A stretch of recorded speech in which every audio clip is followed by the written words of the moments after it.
Go. Well, good afternoon. I'm Scott Higgins, an Army veteran and co-founder of Veterans Advantage. And on behalf of all of us at Veterans Advantage, I want to welcome you to our fourth streaming Heroes Meet Heroes, where U.S. veteran heroes meet our U.S. Olympic heroes.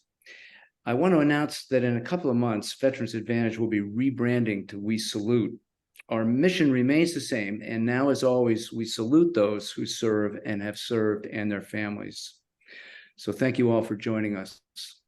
Veterans Day is 2 days away, and before we begin, we want to give a big shout out to all the veterans and their family members in the audience today. And I understand that, that's right.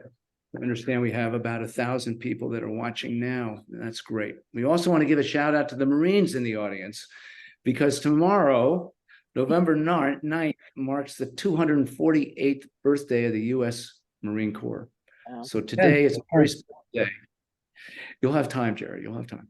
Very special day, time for commemoration and celebration. And we want to thank all the veterans and their family members for your service to the country and for preserving the freedoms that we enjoy.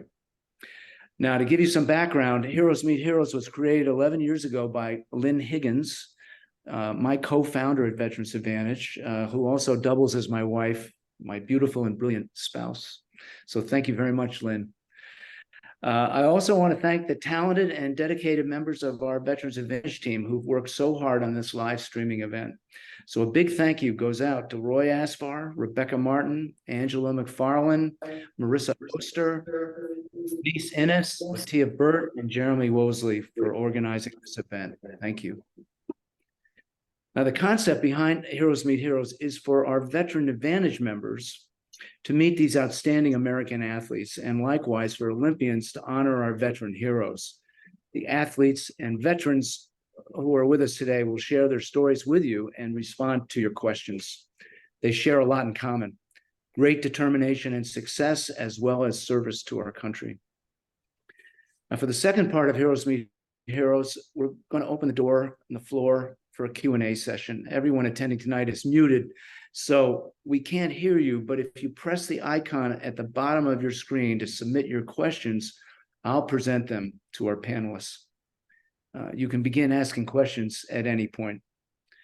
And after the Q&A, we've got some great giveaways, 110,000 Wyndham points and Dell laptop. Also keep in mind that the first 100 who have attended this event will receive a free year of VetRewards or a 1 year added to your membership.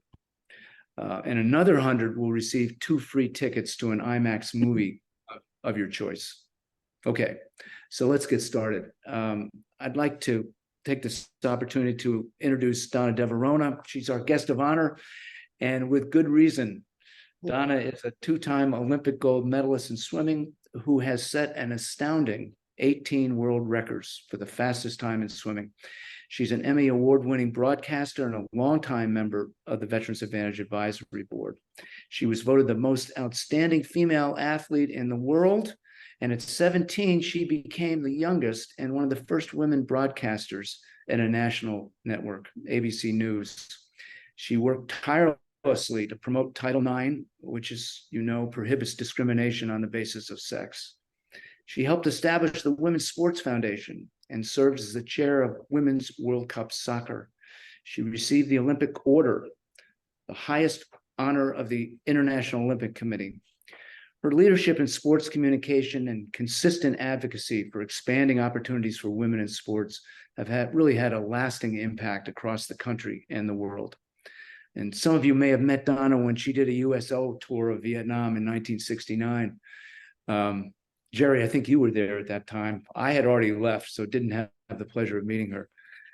In 2020, she was elected to the U.S. Olympic and Paralympic Committee.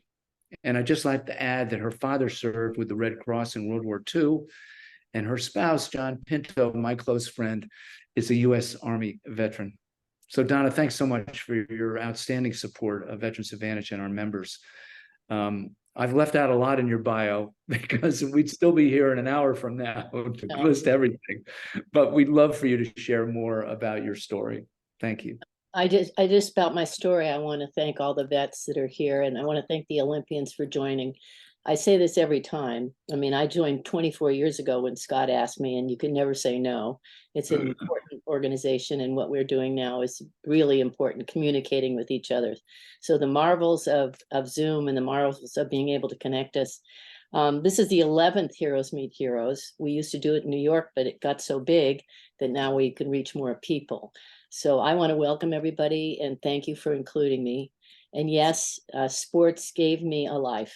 I have a little hashtag that says sports made me.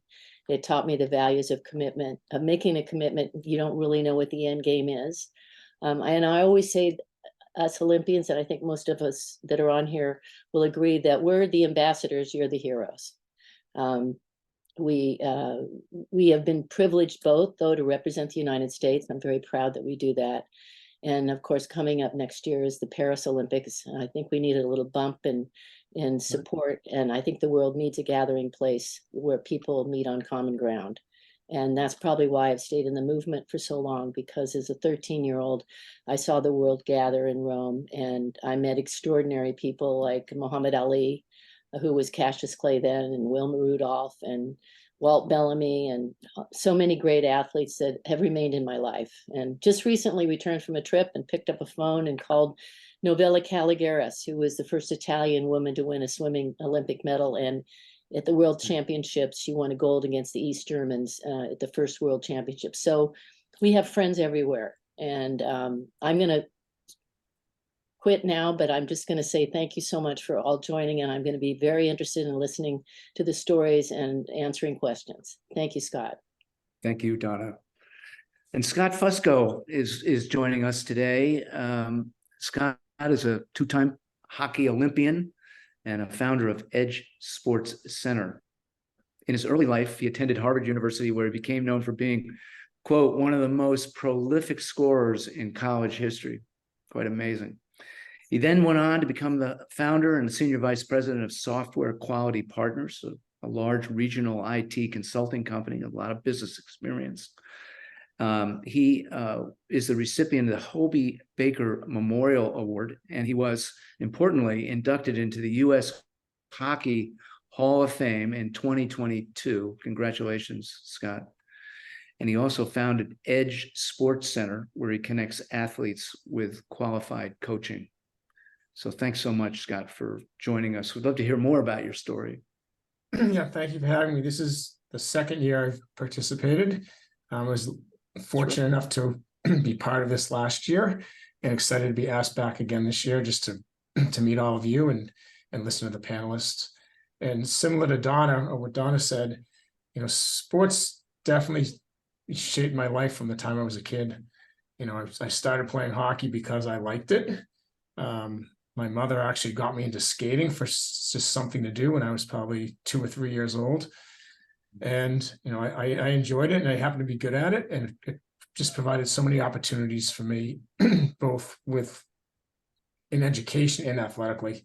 And I was fortunate enough to go to Harvard, play there, made a lot of contacts there, was able to build a business, sell a business. And that's allowed me to get back into sports and dealing with youth.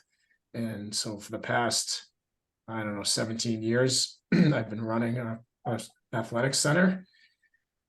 And we also have, we run 44 hockey teams here. We have a field hockey club. So we probably have over 1,000 athletes that play for us. And it's nice to be able to work with them and sort of help shape their lives. And none of this could have been done without sort of the support of my family and the people around me, and sports has definitely played a major role there. Well, thank you, Scott. Now on to Joe Maloy. Joe is a U.S. Olympic triathlete and a 2016 world champion as a member of Team USA's triathlon mixed team relay. He's raced triathlons on every continent except Antarctica. Wow. Okay. And won iconic events, including Escape from Alcatraz, the triathlon, and the Noosa triathlon. He's originally from South Jersey, and Joe's a Boston College graduate and currently lives with his wife, Jen, and 2 daughters in Carlsbad, California. Thanks, Joe, for joining us. Tell us how you got into running these triathlons. What keeps you going? Scott, well, first off, thanks for having me. What got me into running these things, I don't know. Nothing better to do with my time and energy. But I think ever since I was a kid, my parents were probably putting me in stuff just so I could go to sleep at night and give them some peaceful time. Maybe the parents out there will relate to that, and some of their own kids or see it in themselves. Did go to BC, but don't have a great Boston accent like Scott. Did compete at the Olympics, but don't have a Sports Illustrated cover to my name like Donna. But it's really a pleasure to speak with you guys here today. And I even love the Veterans Advantage rebrand to We Salute, because my motivation in being here is really to share what energy I can with you, because I salute the sacrifice and choices you all have made to make our country the place that it is. And when I think of a parallel between sport and service, it's really leadership. And it's leadership on a couple different levels. It's the leadership of a community or of a mission or a cause. But it's also leadership inside. And those are the conversations you have with yourself, the ones where you have to get up and work out and you really don't feel like it, or the ones where you want to have an emotional reaction to something, but what you have to do in the moment is be objective and move forward and do what's right for what you're trying to achieve.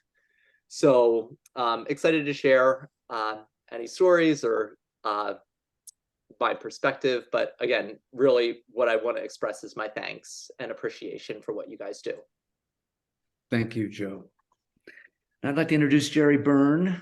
Gerry is vice chairman of Penske Media Corporation. He guides the business initiatives across all of Penske's media brands, have been expanding over the years dramatically. He has decades of accomplishments as a media executive and entrepreneur and a community leader. He was the longtime publisher of Variety, which Penske now owns. Gerry's a decorated Marine officer from Vietnam and a longtime member of the Veterans Advantage Advisory Board. He was designated a Veterans Advantage top vet. He served on the board of overseers of Fordham University Graduate Business School and is responsible for organizing the very first Veterans Week NYC, a sequence of events committed to advocating for veterans and their families that is now commemorated annually. Gerry was awarded the Combat Action Ribbon and the Navy Achievement Medal with Combat V. He serves on the boards of a number of nonprofits, and I won't list them all, but they include the Intrepid Sea, Air, and Space Museum, the Fisher House, and the Bob Woodward Foundation. And tonight, as he has done for the last 26 years, he will be hosting the Marine Corps Birthday Gala on the Intrepid in New York City. Gerry, thanks so much for joining us on this special day, and thank you for your continued service. What would you like to tell us about your story? Well, first, thank you, Scott, very much. And first and foremost, I'm not an athlete. Well, I'm amongst my heroes on this screen, but I went to Fordham and I became a Marine officer because I ran track, and I just happened to be on the campus one day when, three of my older track mates who I hadn't seen over a summer came back, and we greeted each other, and they were different people. And these people were spectacular athletes, but they were different people. And I said, what happened? I thought they were kidnapped and brainwashed and etc. But they had just come back from Quantico, where they did a 12-week program for the PLC program, which the next week I ultimately joined and started my Marine Corps adventure. And I got to tell you, it was the greatest thing that I ever did, because among other things, and Joe just mentioned it, is that what all veterans get out of being in service, and they don't even realize it, is they get a master's degree, PhD in leadership. It's something that you don't graduate from Wharton or Harvard or any significant university where you come out with leadership. you leave, the Marine Corps as a corporal, and you have embedded in you this extraordinary skill set that you don't really even know it's there. And I mean, our honoree for this big event, the Marine Corps birthday event that I've been doing for the last 26 years, tonight's honoree is a BC high guy, not a BC college guy, but a BC high guy in Joe Dunford.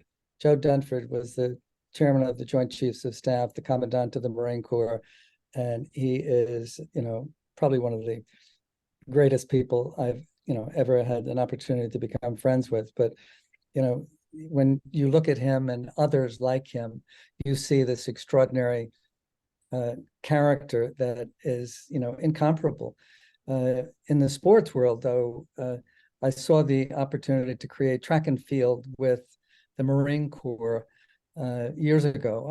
I'm one of the founding members of the Armory Foundation, which is, 168th Street in Manhattan. It's the USA Track and Field Center. It's the fastest indoor track in North America. We own the Milrose Games, among other things. And I have the Marine Corps up there as a sponsor. So, that's been, a great exercise. And here at Penske, about 2 years ago, recognizing the importance of sports, in the lives that we lead, we created a new brand called Sportico. And Sportico is like it's all about the business of sports. But most importantly, they're looking at the intersection of military service and sports and where all of that is going, because it's extraordinary, that world-class athletes who become extraordinary leaders and have sports in their background make such a difference in the community that we live. So I'll get off my soapbox, but thank you, Scott, for having me. Thank you, Gerry. Glad you could make it, and good luck tonight. I know it's going to go well. Thanks. I'd like to introduce David Caruth, Dr. David Caruth. David is a former Pennsylvania Army National Guardsman and is an 18-year veteran of Verizon. At Verizon, he develops national marketing strategies and advertising campaigns, manages customer bill pay charitable donations, and programs with the Wounded Warrior Project. He sits on the board of VALOR, which is Verizon's military employee resource group, and he was just elected as president.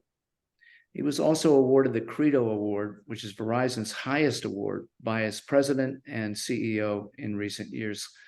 Congratulations, David, on your election to president of VALOR. That's terrific. What would you like to share with us? Thank you, Scott. I appreciate that. And then the introduction here, too. So I grew up in the countryside out of Scranton, Pennsylvania, if you guys ever heard of that city. I ran varsity track in high school, medaled at the state level, but never at the Olympic level like the greats among me here.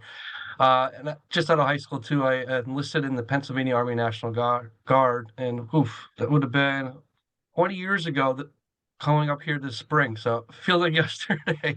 But I was just a grunt and was never deployed. So flash forward to where I am now. I've been at Verizon 18 years, as Scott mentioned, and I get to serve now in a different capacity. So as Scott also said, I was named the president of VALOR, which is our military employee resource group. So I get to represent 8,000 of the military veterans that are employed by us, as well as over 1,000 military spouses. And I get to work a lot with military charities like the Wounded Warrior Project. So I'm happy to be here amongst everyone and look forward to the Q&A. Thank you, Scott. Great. Thank you, David. That's terrific. And now I'd like to introduce Syed Faraz. Syed Faraz, a U.S. Air Force veteran who served as a navigator on reconnaissance platforms and also worked on defense innovation projects. Following a short stint in the private sector, Syed earned his navigator wings in the Air Force and flew over 630 combat hours. He saw an innovation raised $1 million. He's now pursuing a Stanford MBA and Harvard is at home, age 2 and 4. Incredible number in a short period of time.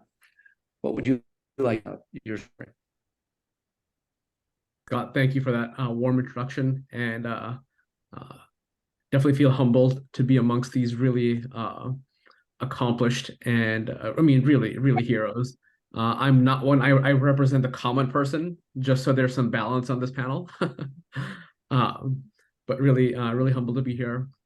As you mentioned, being a, the way I see being a veteran is that what I gave the service is nothing compared to what I've gotten from the service, from the camaraderie of my squadron mates, and what I love is that everywhere that I've been since I left the Air Force, you can immediately find the group of veterans who are all huddled together talking about their experiences, and there's instant chemistry, there's instant camaraderie, and that's something that I want to carry forward the rest of my life.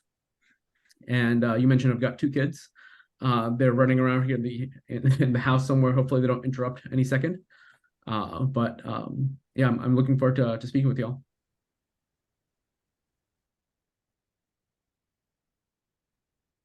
That's great. Thank you, Ed. And now we'd like to start the Q&A portion. And as a reminder, if you press the icon at the bottom of your screen, you can submit a question. We'll see them and present them to our panelists. We're not going to be able to answer all of them because I know we're going to have so many, but just make sure before you submit your question that if the question is specifically addressed to one of them, then you should include their name in your question. So I am looking at those questions right now, and we've gotten a question from our staff is answering some of these, and they are putting them forward to me.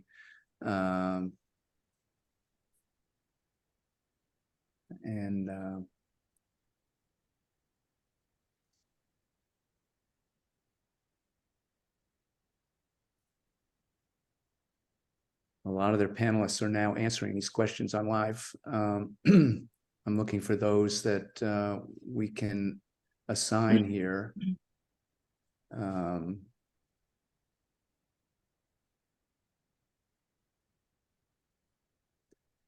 James Bowman writes, I am a Navy retired. I too needed to continue to work to support myself and family. This is my first time attending, and thank you. These many methods of connecting and supporting one another amazes me. Keep up the good work. Are you able to see us? We are not able to see you.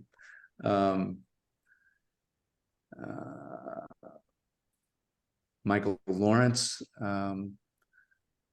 writes us, and I think that that's being responded. Now here, Nicole Perez says, how do you motivate yourself when you have no energy? I'd like to tackle that one.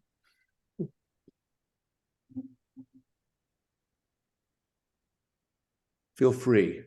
I was actually just responding to Nicole's question. Yeah. Or you, I'm a solo typer, so I can say what I was typing.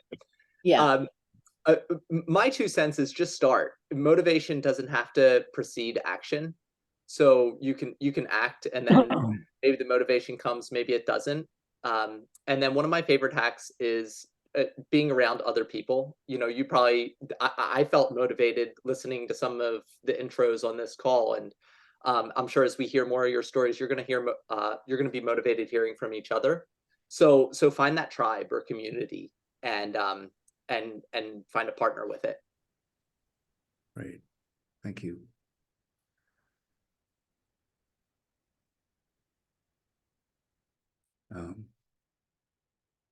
I'll take the similar question. So I mentioned I've got a 2-year-old and a 4-year-old. I was doing grad school with basically newborns, so I've had to deal with how do you live life with no energy. For me, it's I think about my purpose, which for me comes down to my family. So if you constantly ground yourself in your purpose, whatever your purpose may be, that's a great foundation to launch off of. Yeah. William Penn writes, good morning, not necessarily a question, but greater. Instead, I just wanted to thank everyone for your valued support and services provided to me and all veterans. I'm assuredly grateful to have had the opportunity to serve our nation. I'm an Army veteran of 22 years of celebrated service as an Army transportation and logistics enlisted serviceman. Thank you. Thank you, William. Appreciate it.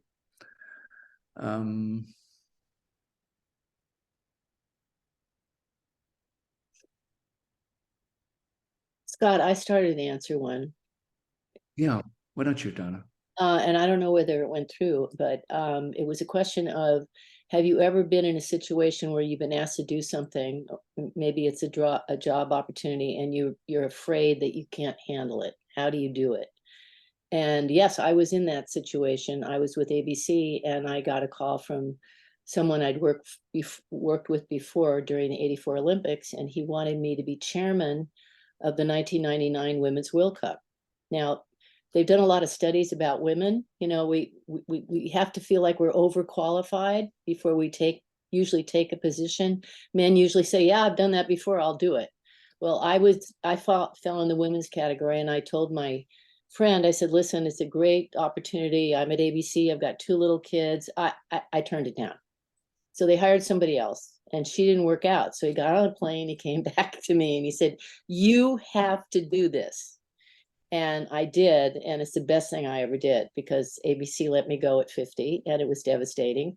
And then I was able to pour all my energy into the effort to get people to support women's football. And in 1999, most of the press around me said, no way, it's going to be embarrassing. We went with the big stadiums, had a lot of ambition. We filled Giant Stadium, we filled the Rose Bowl, and it really launched women's football worldwide. And it gave me a whole new appreciation for taking risks, believing in yourself.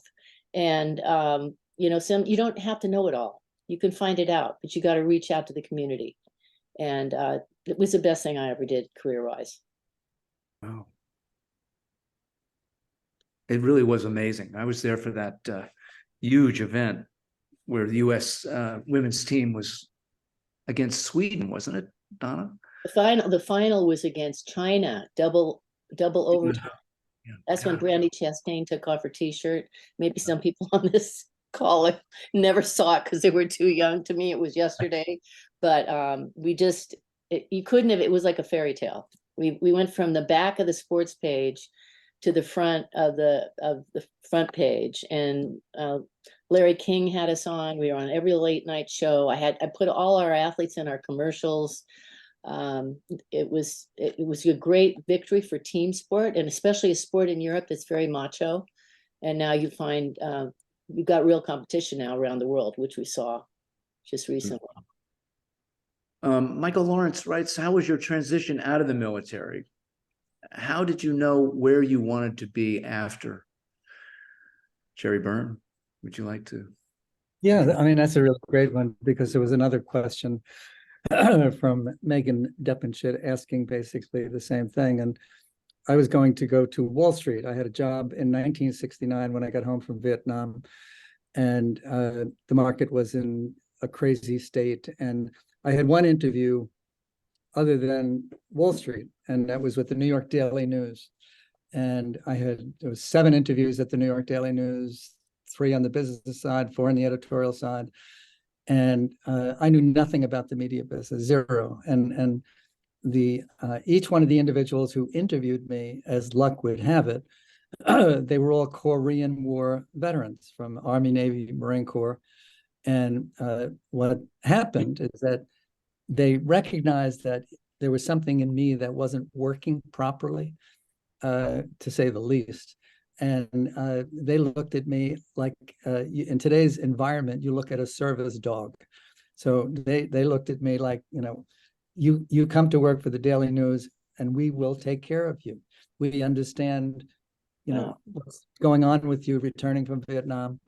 And that's exactly what I wound up doing. And I've been in the media business, ever since. And these individuals at the news, when I needed protection, they protected me. And it really taught me a life's lesson about supporting the veterans community and everything that I do. And because the quality of the individuals who can be found at all levels, men and women that come from the military is extraordinary. So, it was an interesting moment in time, but the transition for me was, I couldn't have asked for a better opportunity.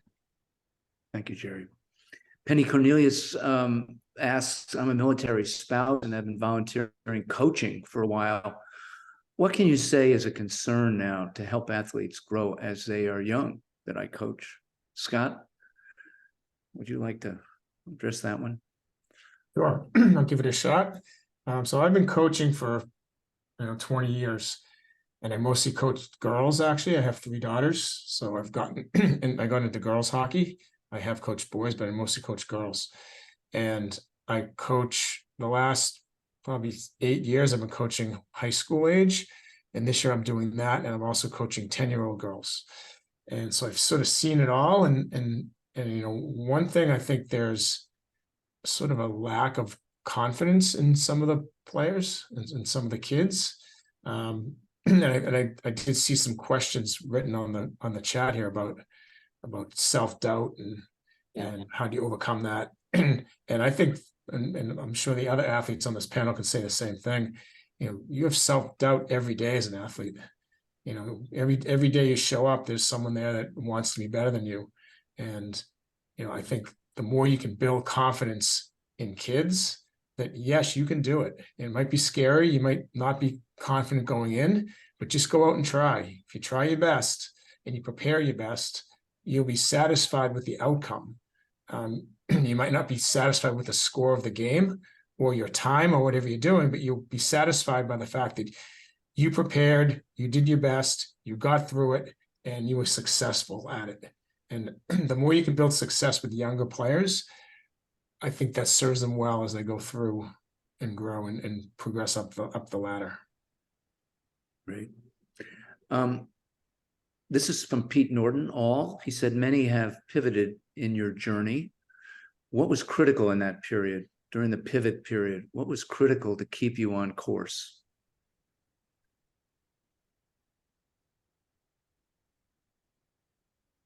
Well, I think for me, it was not to beat myself up, and I entered the male-dominated world of sports broadcasting. And I was told a woman's voice will never work on sports. I was told you're too young. And I was 17 when I covered my first event, but I just outstudied everyone. And Jim McKay was my host. He didn't know anything about the sport. So I thought, I'm going to make him my friend. I'm going to give him all the information I can. And when he takes a breath, I get to speak. And I really appreciated him, but looking back, I was sitting next to some of the greatest broadcasters in the industry, and I learned as much as I could from them. But I also knew that to get a full-time job, it took me 10 years to get a full-time job. I had to do other things. I coached, I gave motivational speeches, I worked in the movie industry. I never took anything for granted. I was always planning the next thing. And we're in a world where everything's changing so fast. And this is what I tell my children, or our children, that you've got to always be reading and looking out for new opportunities, because the ground is shifting under you all the time. Companies are being sold to other companies. Maybe you got a boss that doesn't like your voice or how you look, or they want somebody younger, especially in the entertainment business. So you have to really work on your skills all the time. Well said. Jessica Rogers asks, what life lessons or values from your military service or sports career have had the most significant impact on your personal and professional lives? And how can these lessons be applied to inspire and empower the next generation?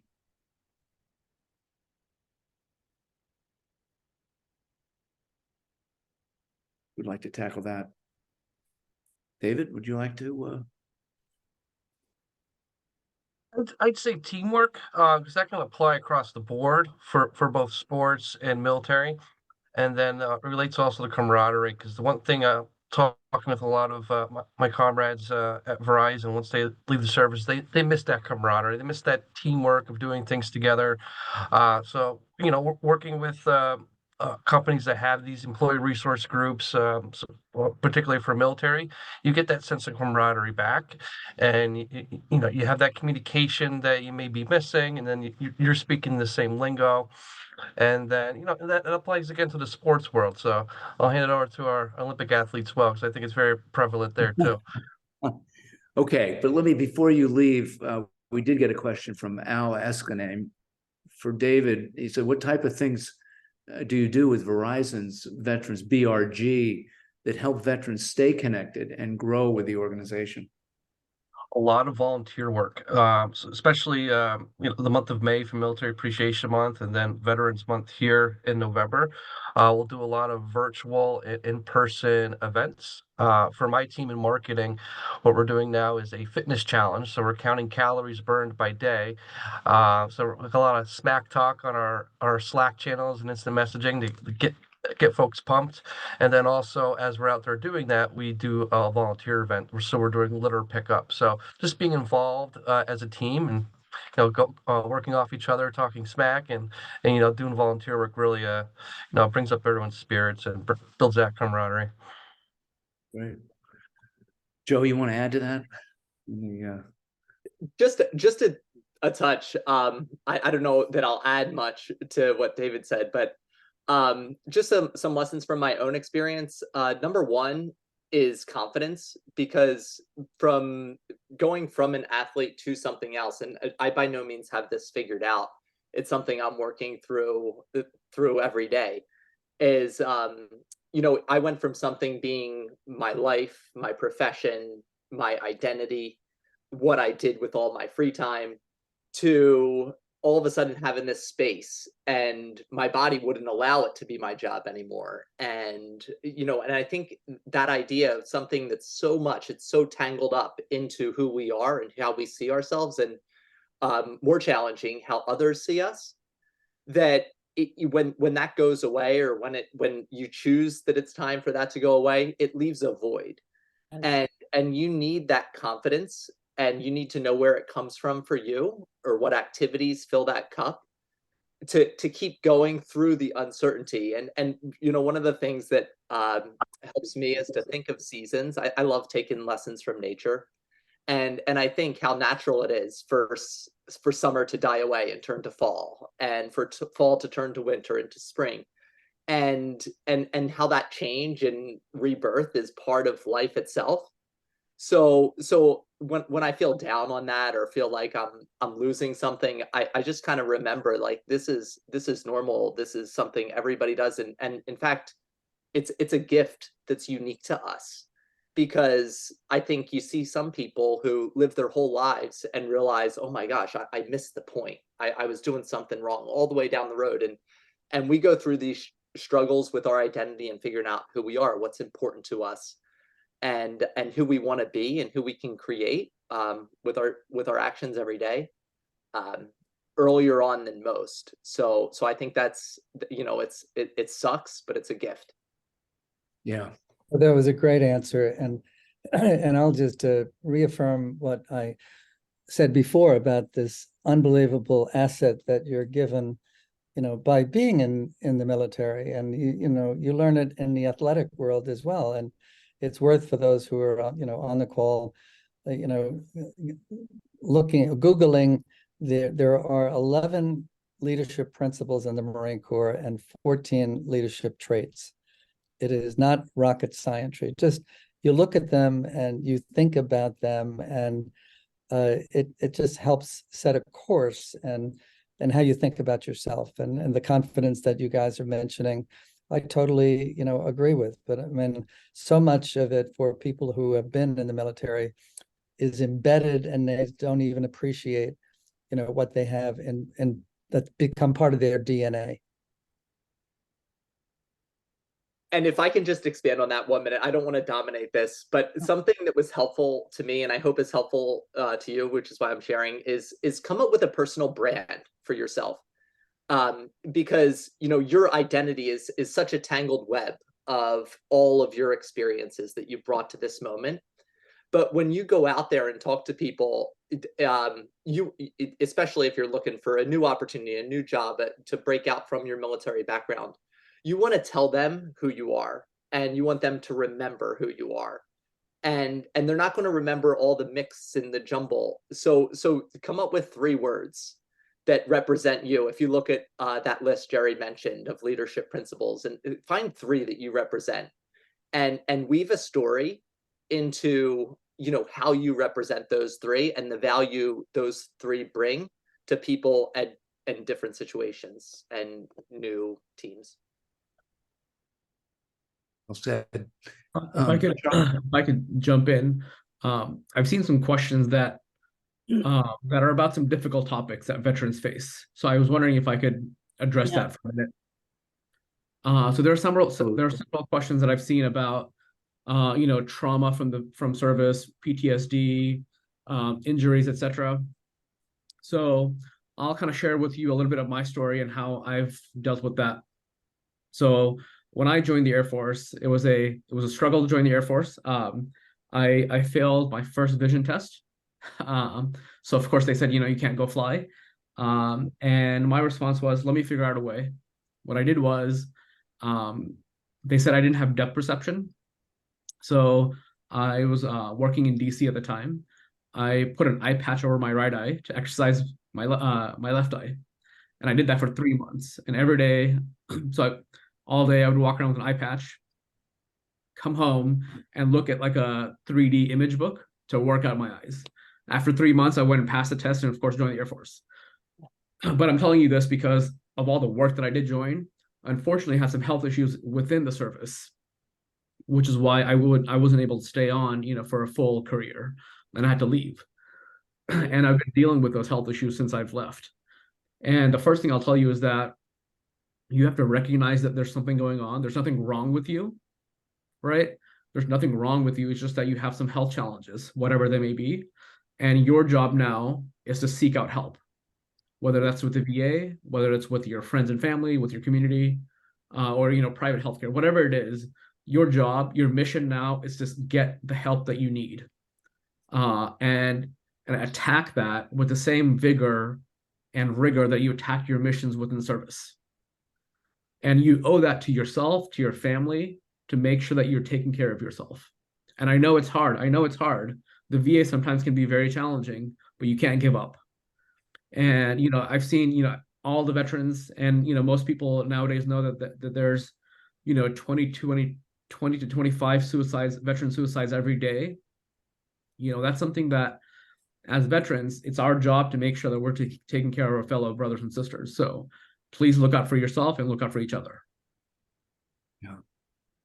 Really. Yeah, you're right. It said there are a lot of questions on PTSD here. I was hoping that we would be able to bring in a specialist on this area. But we will try to address them as well as we can. There is a question here about, and let me read it to you.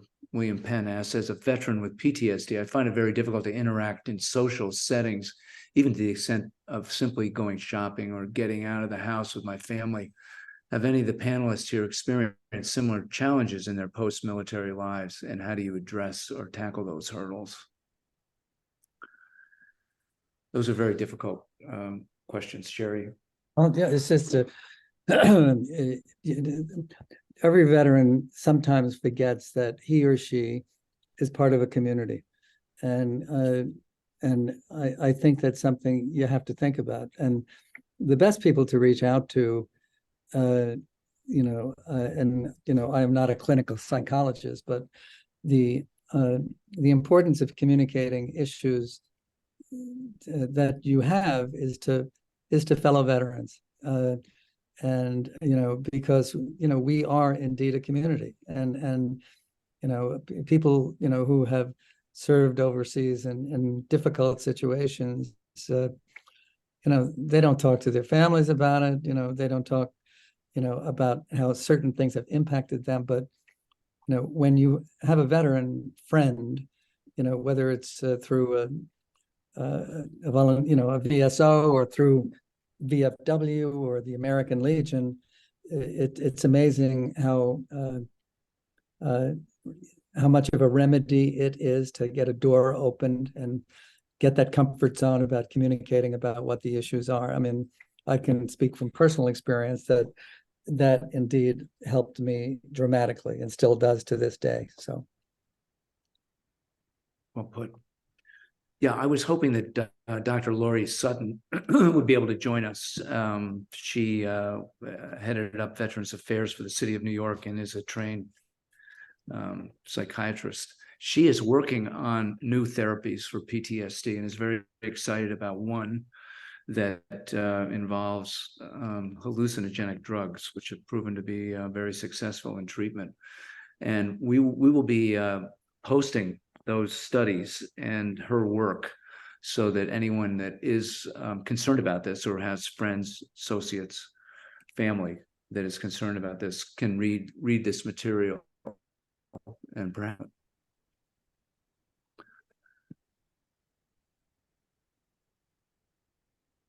Okay. Here's a question from an anonymous attendee. I'm sorry, I'm delaying here.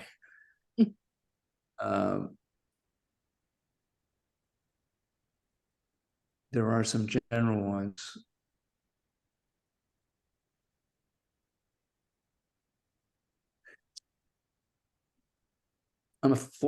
Kyle Drager writes, I'm a 14-year medically retired Army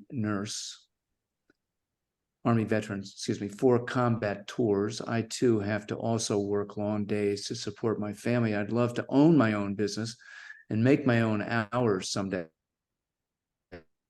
I don't have a ton of leadership experience and qualities. I just don't know how my qualities transfer to my own business. Who'd like to tackle that one?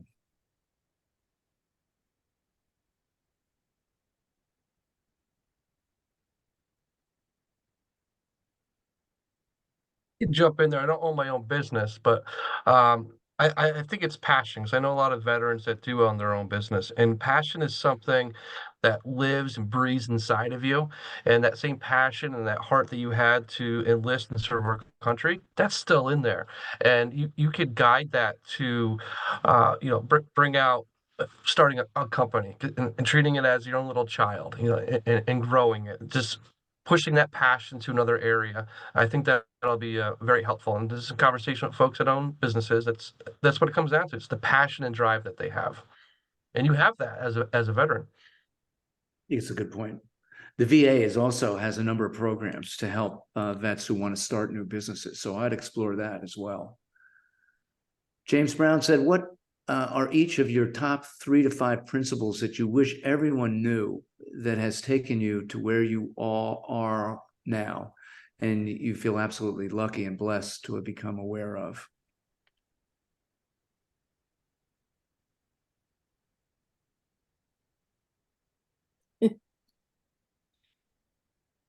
Silence. Well, And I think it's you. I'll give it a try here. I think my number one would be just show up, like just start. Right. I learned a lesson back. I was in high school. I went to a very difficult high school. I had a lot of schoolwork to do. I was also playing hockey at a high level. I had tournaments I had to travel to. And I remember being, full of anxiety, thinking, I cannot go to this tournament. I'm not going to play well. I can't get all my schoolwork done. And at some point, I just realized, okay, I'm just going to start. I'm going to start with thing one I have to do and get that done. And that felt pretty good. So then I tackled the second one. And the next thing you know, I managed to handle them all. And I think that was sort of the start for me. It looks like I can do this. No matter what obstacles put in front of you, if you just get going and get into it, and things sort of work out. And don't give in to your anxiety. Everybody has anxiety. You just have to find a way to work through it and tackle like one step at a time. That's good. Do you want Scott? I mean, for me, it's I have to live a life of passion. Every time I've taken a job just to be a job, it hasn't been fulfilling, and I haven't lasted. I've left. So I think you have to figure out, if you want to make a transition or you want to have an impact, you've got to go inside and say, what's my passion? And things will show up. I mean, some of my best opportunities have come because I'm passionate about giving back, and I've worked with the Special Olympics, I work with Paralympics. I'm on the board of the USOPC, and that's all passion. It's all volunteer, but it gives me meaning. And then other things happen. Having a clear path, put down what your goals are, and that gets back to just show up for yourself, and it'll lead somewhere. I've got a sort of personal motto that I learned from flight school, which is that attitude is altitude. So in aviation, attitude means how your aircraft is positioned, whether it's nose high or nose down. So if your attitude is positive, you're going to be climbing, and if your attitude is negative, you're pitch down, you're going to hit the ground soon enough. And I think that carries over to real life. If you have a positive attitude, you can overcome any situation. And if you can't overcome it, at least you will learn something that'll help you in the next struggle or the next fight that you have. So I think that connects well with Marciano's question of how do you retrain your mind to bounce back from the failures, or what's the best way to come back from a setback?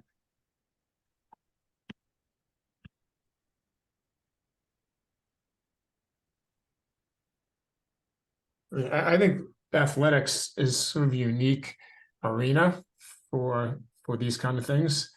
And I talk to a lot of people about the differences between athletics and business, where athletics, you basically get immediate feedback on how you're doing. You might train for 2 weeks or a month or practice for a week, play a game. You find out how you did, where you were strong, where you were weak, where you need to improve. And I guess having the ability or the opportunity to go through those things, 50, 100 times a year, you learn to sort of self-assess pretty quickly. Whereas business and other parts of life, it's a much longer cycle. You may work on something for a year before you find out whether you win that job, or all the effort you put in, whether you're going to be successful. And I think you just have to take feedback along the way and incorporate as best you can to your results, and you have to you do have to live with it. Even with coaching now, like I had a game a couple of weeks ago where we had a really bad loss, and it bothered me, but you got to let it go, because you got another game coming up, and you can't let that setback snowball into further setbacks down the road. You have to sort of reset, say, okay, that happened. It's time to get positive. Someone else mentioned positive attitude. Take the positives out of it and move forward. Very good.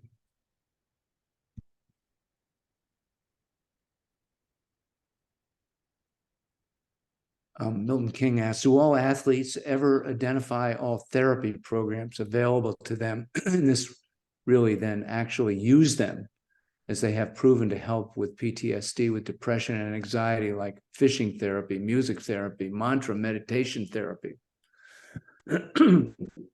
Excuse me. Gerry, any thoughts, or Donna? Well, I mean, in my day, coaches wouldn't let you get near anybody that would work on your brain because they wanted to control it. And luckily, I had a father that was a great athlete who understood the journey of athletes and pressure and goal setting. But let's talk about Simone Biles, who went through such trauma and then, had to walk away from her Olympic moment. But now with the Olympic Committee, we do have people on staff that work with our athletes. And now she's back and better than ever. But she also had to be open to it. I mean, sometimes we're in denial. We don't even recognize we're repressing things or that they're impacting our performance.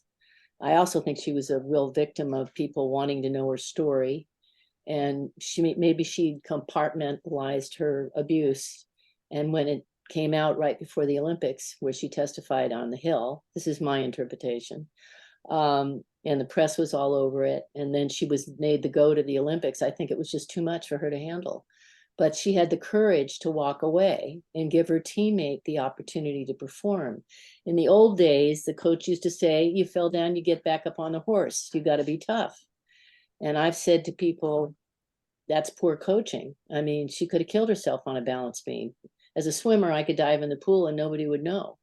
But by having the courage to do that, other people have opened up, because oftentimes when you're an athlete, you're not supposed to show your emotion because it's a psychological edge. You want to compete very strong, and you don't want to be open to that. But we're growing up, and I think this whole idea of working with therapists and self-talking and networking is something that's been very valuable, that's been brought into at least the sporting arena. Thanks. We're closing in on our hour here, and we have had so many great questions. I hope we can address those off as well. So thank you all for coming. I want to give some special thanks to our lead sponsor here, Avis Budget, and the talented team there that's led by Stephen Wright. For many years, Avis Budget advocated for veterans and has partnered with Veterans Advantage to offer exclusive savings to our members. Joining us again today as a sponsor is 1-800-Flowers and its family of brands. Jim McCann, the chairman and founder, makes sure that our VetRewards subscribers receive 30% off all of their flower orders. This is the very same discount that they offer their own employees. Thank you, Jim.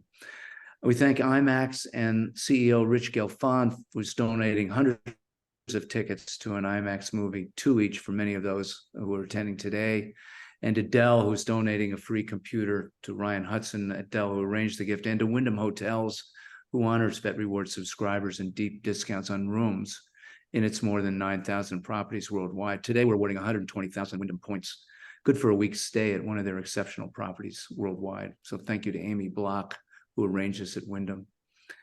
So we're deeply honored to have all these sponsors, and on behalf of Avis Budget, 100 of you attending our event today will receive a free 1-year subscription to VetRewards and a 1 year added to your current subscription. And our VetRewards subscribers will also be getting a real thank you for Veterans Day from our partners, Wendy's, making sure to go to Wendy's before 10:30 on Veterans Day and show your card for a free Veterans Day breakfast combo.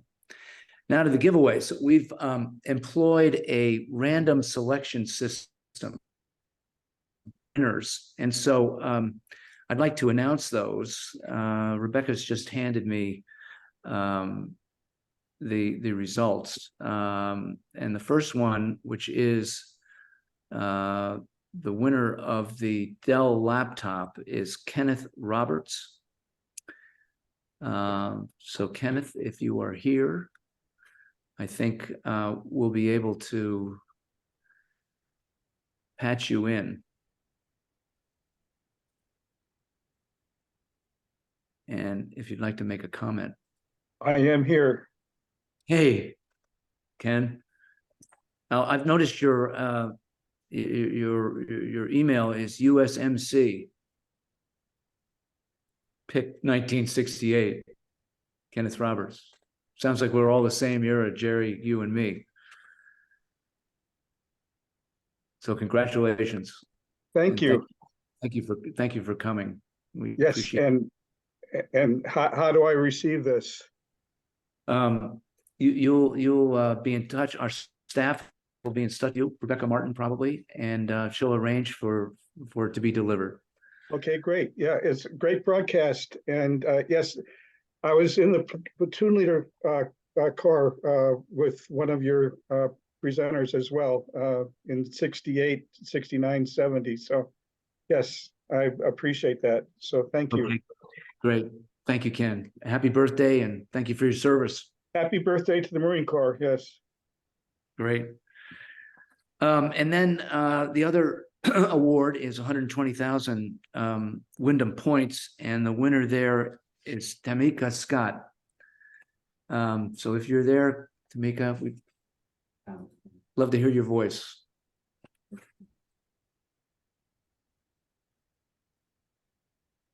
Yes, I'm here. Can you hear me? Yeah, we hear you. That was Well, shocking. Exciting. Thank you. oh, we're excited too. And thank you for coming today.